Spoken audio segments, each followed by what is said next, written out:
Na semana passada, nós estivemos aqui, esta hora, a meditar acerca da importância das parábolas no ensino de Jesus e como, através das parábolas, Jesus revelava o Evangelho àqueles que haveriam de ser salvos.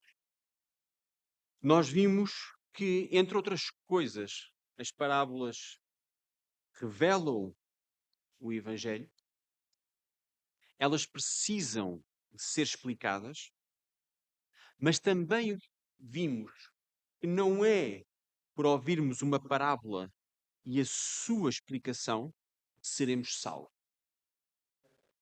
E é isso, irmãos, que nós vamos hoje meditar com mais pormenor. Não é por ouvirmos uma parábola, por ouvirmos a explicação da parábola, por sabermos a parábola e por contarmos a parábola que nós somos salvos. Por isso, irmãos, gostaria que ficássemos de pé e abríssemos as nossas Bíblias no Evangelho de Nosso Senhor Jesus Cristo, segundo São Marcos, no capítulo 4. Marcos 4. E vamos voltar a ler os primeiros 20 versículos, como na semana passada. Marcos 4, 1 a 20.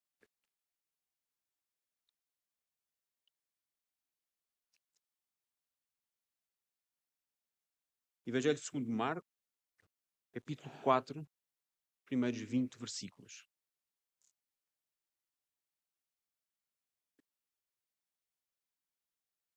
E diz assim a palavra do Senhor. E outra vez começou a ensinar junto do mar, e ajuntou-se a ele grande multidão, de sorte que ele entrou e assentou-se num barco sobre o mar. E toda a multidão estava em terra junto do mar.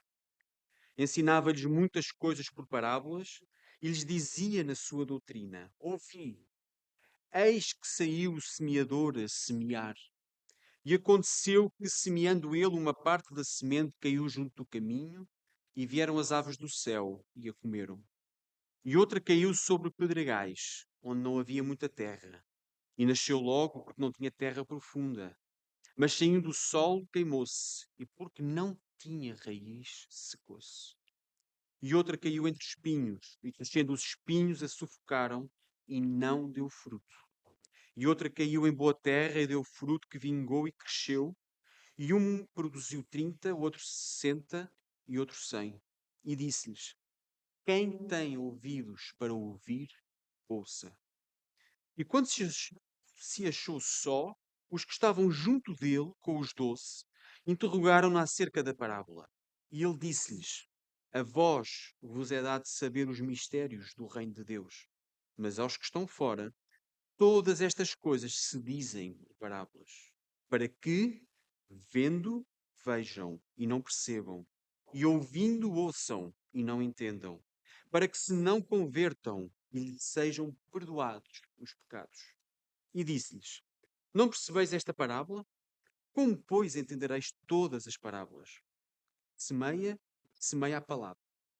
E os que estão junto do caminho são aqueles em quem a palavra é semeada, mas tendo a eles ouvido, vem logo Satanás e tira a palavra que foi semeada nos seus corações. E da mesma sorte, os que recebem a semente sobre pedregais, os quais, ouvindo a palavra, logo com prazer a recebem, mas não têm raiz em si mesmos. Antes são temporãos. Depois, sobrevindo tribulação ou perseguição por causa da palavra, logo se escandalizam.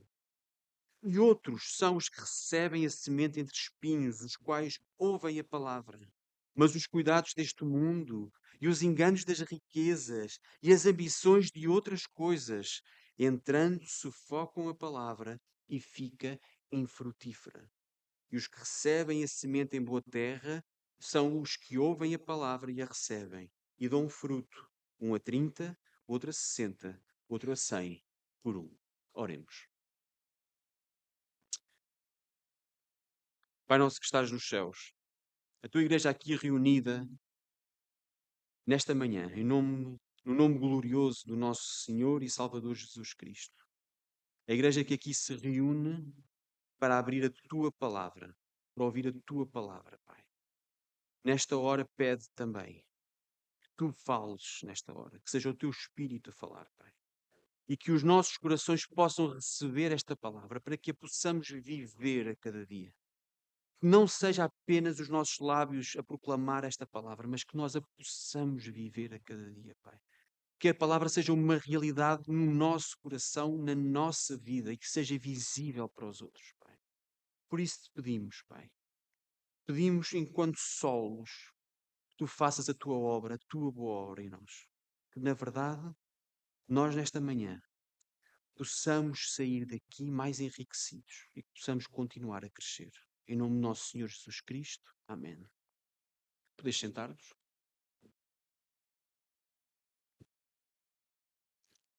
Estamos no Evangelho de Marcos e, como temos estudado quando lemos Marcos, e é bom sempre lembrar de cada vez que lemos Marcos, e vamos sempre relembrar de cada vez que lemos Marcos, que nós estamos perante um contexto de um autor que declarou desde o princípio que tem um objetivo ao escrever este texto. Marcos diz-nos logo sempre no princípio que ele está a falar do princípio do Evangelho. Ele está a falar de Jesus, que é o Messias, que é o Cristo. E ele está a mostrar-nos como Jesus é este Cristo, o Filho de Deus. E é isso, mais uma vez, que nós queremos ver esta manhã. Nós queremos ver como este Cristo, o Filho de Deus, se revelou a nós. E nós queremos ver como ele se revela ainda a nós, ainda hoje a todos nós. Ainda esta manhã, Cristo revela-se. Tal como Marcos cria há 2000 anos, 2000 anos passados. E nós estamos aqui reunidos para ler o Evangelho segundo Marcos e para vermos como Jesus é o Cristo, o Filho de Deus. Se tivermos recordados, irmãos, Jesus está neste momento a atravessar um momento de crescimento do seu ministério. Se nós lemos o versículo 1 deste capítulo 4, nós vemos que ele começou a ensinar junto do mar e ajuntou-se a ele uma grande multidão. É uma coisa que nós temos visto nos últimos capítulos. Jesus, cada vez que fala, cada vez que está presente, cada vez que faz sinais, Jesus atrai grandes multidões. Vemos também que, ao mesmo tempo que o ministério de Jesus cresce, ao mesmo tempo que a palavra é cada vez mais conhecida e mais gente se aproxima de Jesus, nós vemos também que cresce a rejeição a Jesus. Como temos visto, muitos são aqueles que rejeitam a sua mensagem e que o acusam até de ter demónio. Vimos no capítulo 3 que até a sua família tem vergonha dele e procura impedi-lo de exercer o seu ministério.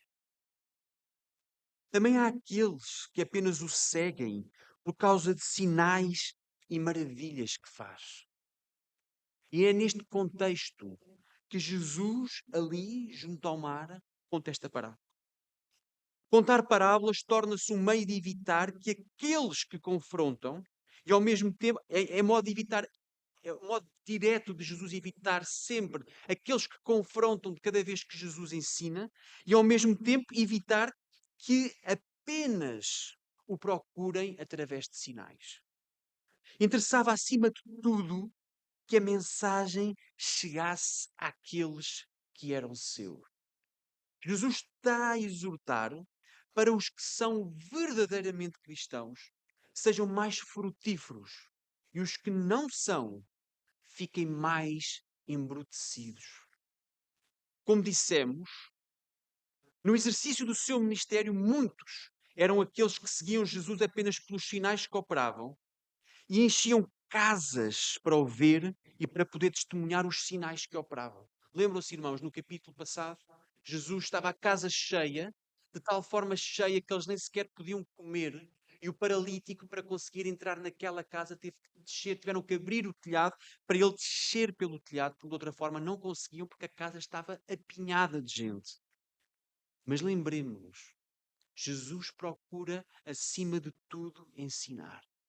Como lemos no capítulo 1, versículo 38, perante a possibilidade de entrar nas cidades por causa das multidões, Jesus procura ir às aldeias vizinhas para lhe poder ensinar.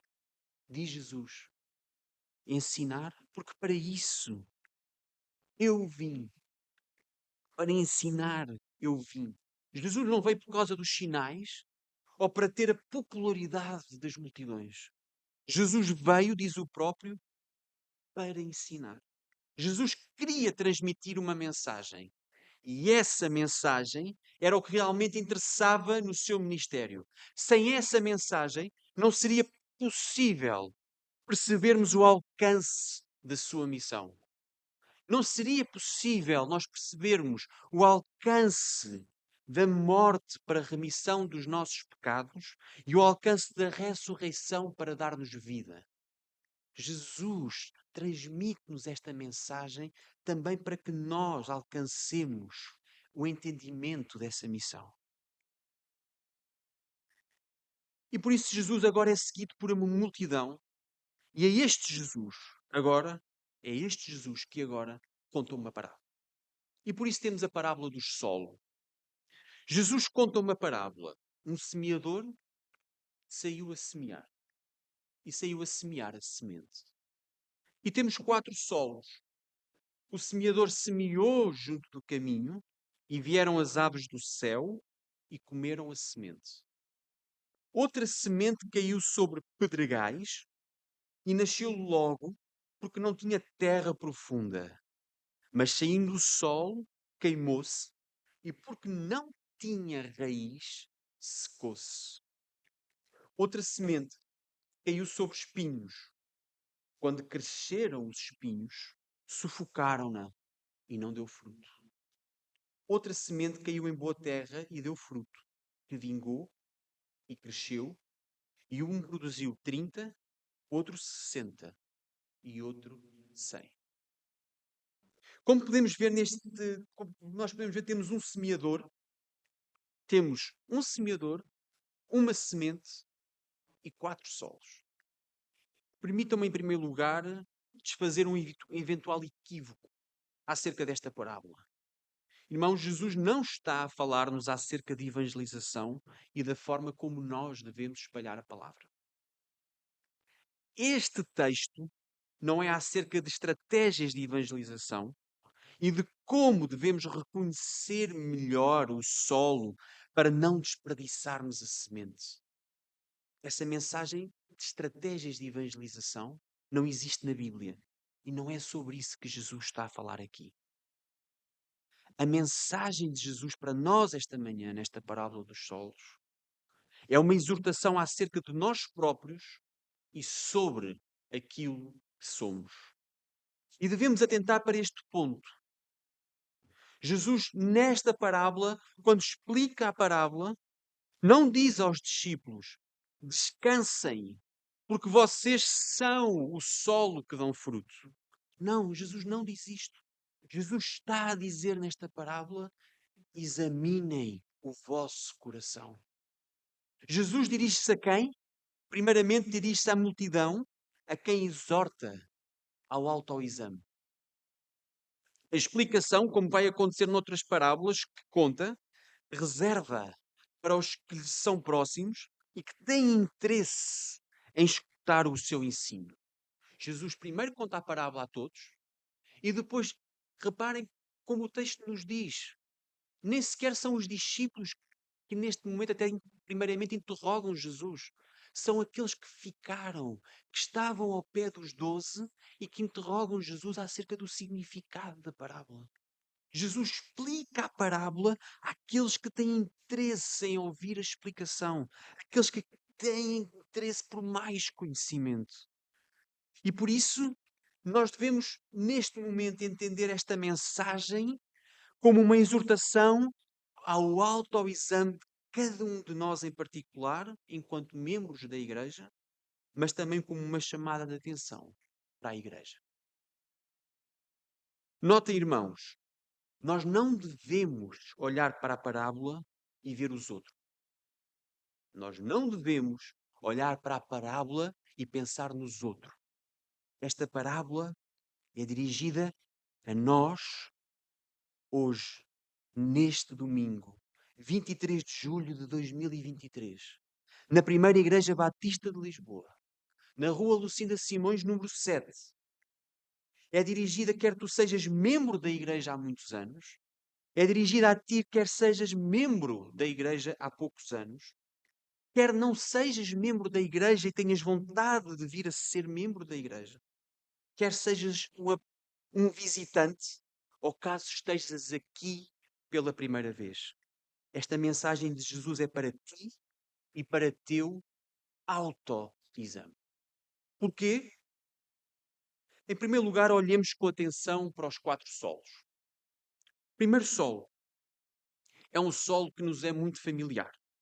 Alguém ouve a palavra é semeada no seu coração, mas Satanás arranca logo a semente. Ou seja, a pessoa ouviu, mas não teve interesse. Houve uma rejeição imediata e nós percebemos logo que a pessoa não crê. Percebemos também que essa pessoa não somos nós, aqueles que creem. Se afirmas crer, esta pessoa não és tu, porque este solo é uma imagem daqueles que rejeitam liminarmente, e diga-se, honestamente, a palavra.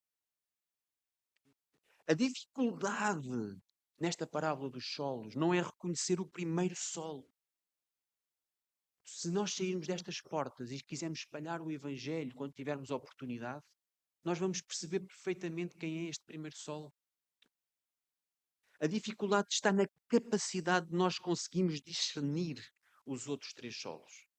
Notem, vamos ser diretos. A nossa tendência é olharmos e dizermos: aquela pessoa ou é crente ou não é crente. Ou crê ou não crê. Se diz que crê, é nosso irmão. Se diz que não crê, não é nosso irmão. Este raciocínio é perigoso. Como se para ser cristão chegasse apenas a dizer que se é cristão. Chegasse apenas a dizer eu creio. Jesus está a dizer-nos o contrário. E é por isso que nós devemos refletir. A exortação de Jesus é precisamente para nós conhecermos o nosso coração, para sermos capazes de autoexaminarmos. Ao olharmos para o segundo solo, vemos que a semente caiu no meio das pedras e até começou por crescer. Está lá a dizer, começou por crescer. Mas quando veio o sol, secou e morreu, porque não tinha raiz. Se quisermos aplicar à vivência humana, nós podemos até dizer que este solo até está convencido que é cristão, está entusiasmado, começa a crescer e aparentemente está a preparar-se para dar fruto.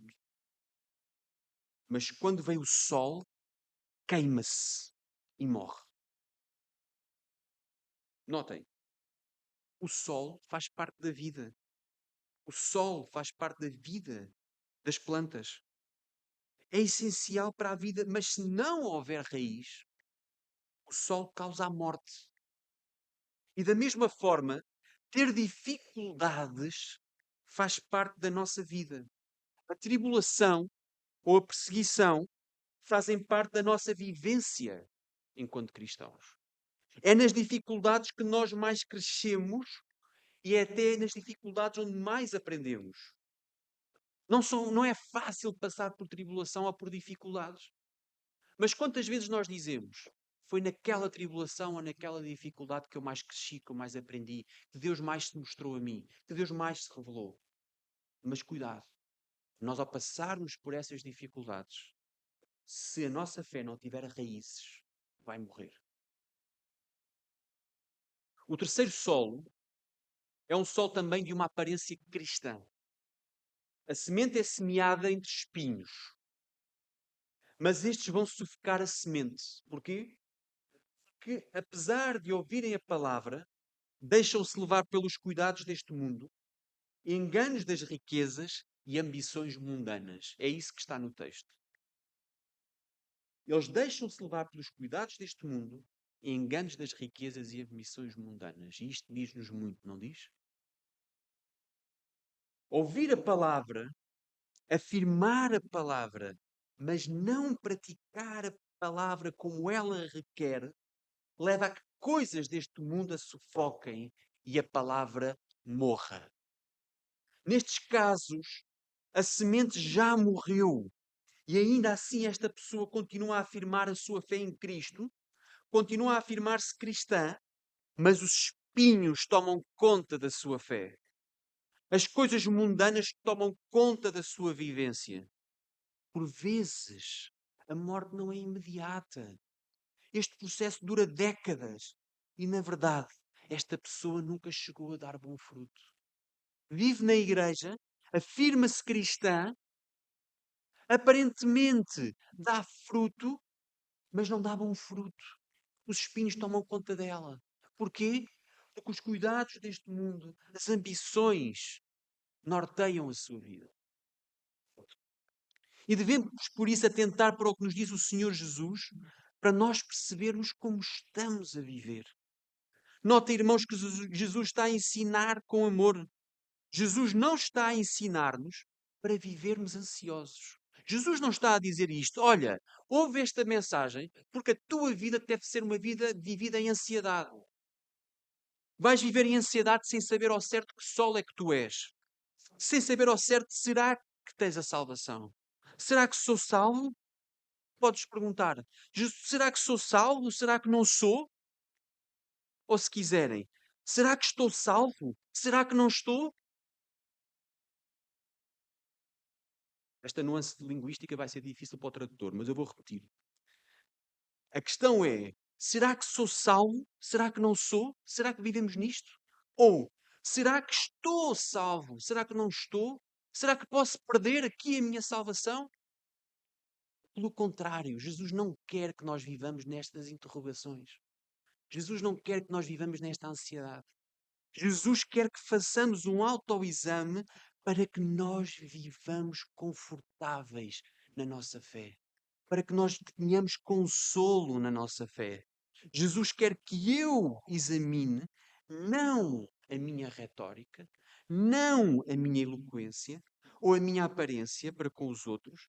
Jesus quer que eu examine aquilo que eu sou.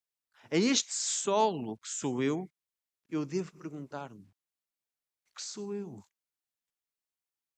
Afinal, como é que eu vivo a minha fé? Como é que eu cresço em santidade? Como é que eu cuido da igreja? Como é que eu exerço os meus dons? Como é que eu cuido da minha mulher?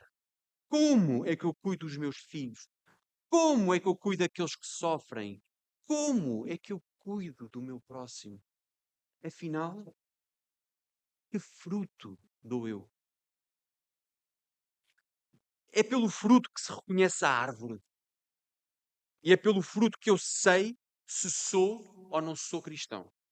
Notem, os discípulos seguiam Jesus, eles defendiam Jesus, batizavam em nome de Jesus, os discípulos faziam sinais em nome de Jesus. Todos nós, vendo aqueles homens, teríamos a tendência natural para afirmar o quê? Todos eles eram cristãos. Mas nem todos aqueles homens tinham uma fé com raízes. Qual a diferença entre Pedro e Judas? Pedro negou Jesus. Judas traiu Jesus. Num, temos o arrependimento. E no outro, não há arrependimento. Os frutos do arrependimento geraram vida através de Pedro. Mas a semente em Judas gerou apenas a morte. Eu devo examinar o meu coração, a minha conduta. O que mais profundo há em mim? Eu devo questionar: fujo do pecado? Arrependo-me do pecado que cometo? Produzo eu frutos dignos do arrependimento? Mas mais uma vez, irmão, mais uma vez, este autoexame não deve levar à insegurança ou ao desespero, como, por exemplo, levou Martinho Lutero no século XVI. Ele olhava para ele mesmo e só via pecado nele e dizia: eu não sou digno de ser salvo. Eu só vejo pecado em mim. Era um autoexame honesto por parte do Martinho Lutero. E Lutero viveu em grande ansiedade por causa deste autoexame. Mas não é esta insegurança e é este desespero que Jesus nos quer levar. Pelo contrário, este autoexame deve levar-me a refletir no que sou, deve levar-me ao arrependimento para que eu seja perdoado. Deve levar-me à fé, porque o justo viverá pela fé para que dê bom fruto.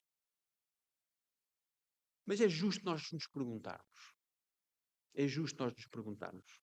Mas que certeza tenho eu no meu autoexame? Não poderá o meu coração trair-me? Esta pergunta é honesta e é uma pergunta sábia. A nossa sociedade diz coisas como vai onde te leva o coração ou segue o que o teu coração te diz. São afirmações que seguramente nós não veremos na Bíblia. E devemos ter cautela com o nosso coração e com a nossa mente. Podemos estar a viver entre espinhos e comodamente entre espinhos, porque a nossa mente tem esta capacidade de se adaptar ao pecado e justificar o pecado que há em mim. Facilmente encontramos desculpas para vivermos de consciência limpa. Não foi por viver de consciência limpa que Pôncio Pilatos, naquele dia, encontrou a verdade que tanto buscava e ainda assim lavou as suas mãos e sentiu-se livre de culpa. A nossa capacidade para nos vermos livre da culpa, a capacidade da nossa mente para arranjar desculpas para o nosso pecado, é ilimitada. E é justo nós termos cuidado com a nossa mente. Quantas vezes, quando somos confrontados com o pecado, nós encontramos desculpas para o nosso pecado? E é aqui que vemos mais uma vez, como é tão importante a Igreja na vida de todos nós enquanto cristãos. É na Igreja que somos ensinados, é na Igreja que somos fraternalmente amados, é na Igreja que somos corrigidos e é na Igreja que somos confirmados na nossa fé. Porque Jesus deu esse poder à Igreja. É a Igreja de Cristo, firmada na fé dos apóstolos, tem o poder de ligar e desligar. E essa é a nossa segurança. Se uma vez justificados vivemos uma vida de santidade e a Igreja confirma que os frutos da nossa vida são bons, então nós temos a certeza da nossa salvação. Nós sabemos que temos de crescer a cada dia, mas também sabemos que temos uma Igreja cuja cabeça é Cristo, que nos ajuda nesse crescimento e que nos confirma na nossa fé. Nós não devemos ter medo, porque Cristo ensina-nos para que possamos ter segurança. Não precisas de viver com uma carga em cima das tuas costas, porque Jesus já suportou essa carga por ti. O que deves fazer agora é viver a vida de cristão, em obediência a Deus e na comunhão com a tua igreja, na comunhão com os teus irmãos. E daí, igreja, esta mensagem também é para nós enquanto corpo. Esta mensagem não é só para mim enquanto crente, a mensagem é para nós todos enquanto corpo. Nós temos uma responsabilidade enquanto igreja. Nós devemos acolher e acolher enquanto somos fiéis à palavra. Acolher não significa que todos os que entram neste espaço são membros. Só porque afirmam que querem ser membros, só porque dizem que são cristãos, mas não há neles qualquer fruto digno de arrependimento. A Igreja não pode permitir que no seu corpo estejam aqueles que não comungam a nossa fé, nem vivem a mesma fé. Mas como sabemos? Como podemos distinguir? E aí diz-nos Jesus, em Mateus 7, 16 a 20. Pelos seus frutos os conhecereis.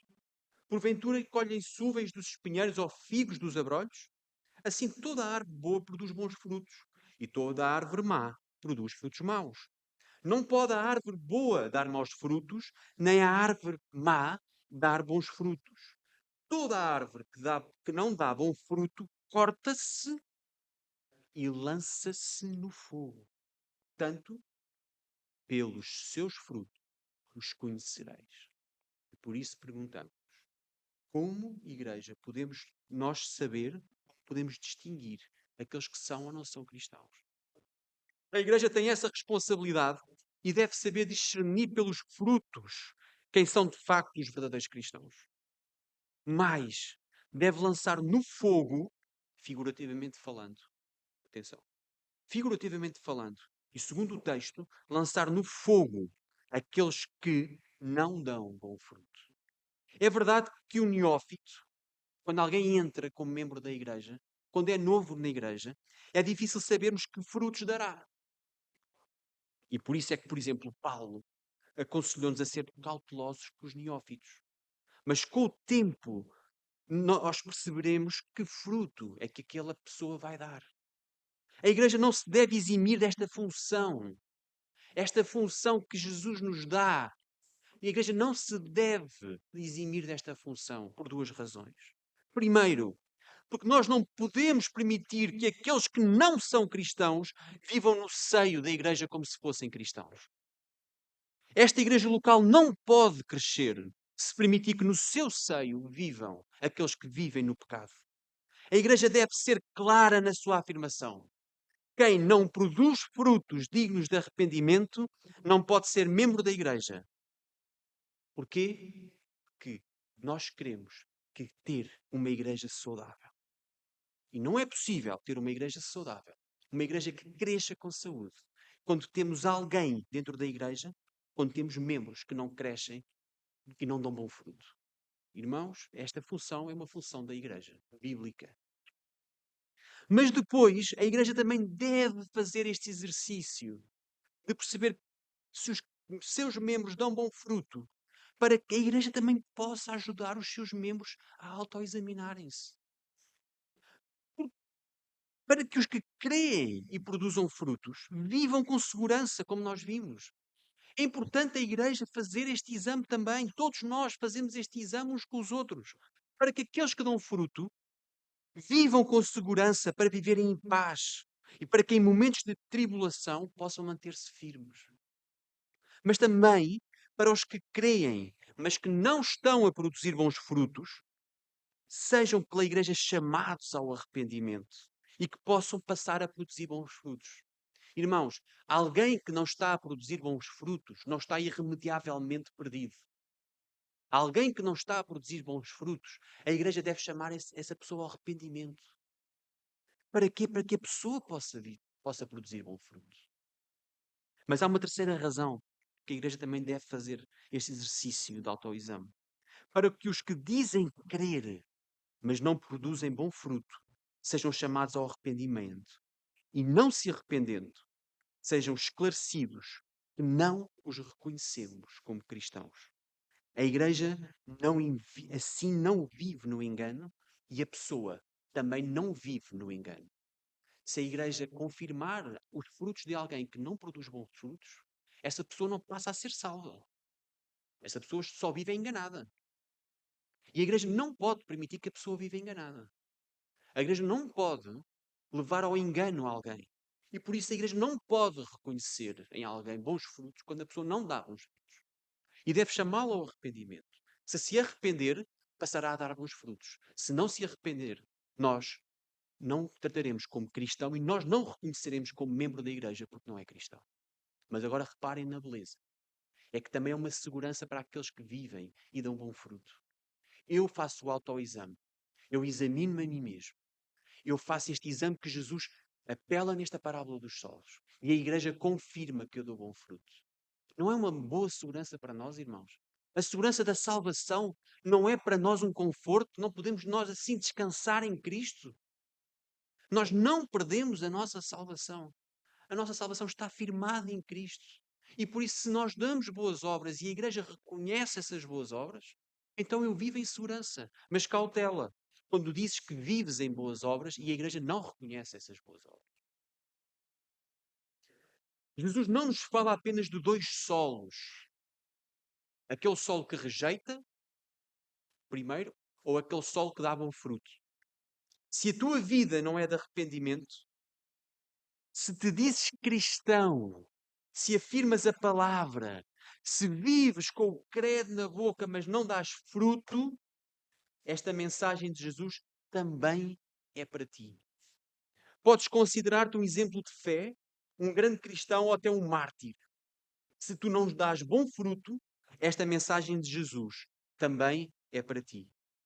Se vives a anunciar Jesus, mas a Igreja de Cristo, aqueles que professam a fé em Cristo, não te reconhecem como um dos seus, esta mensagem também é para ti.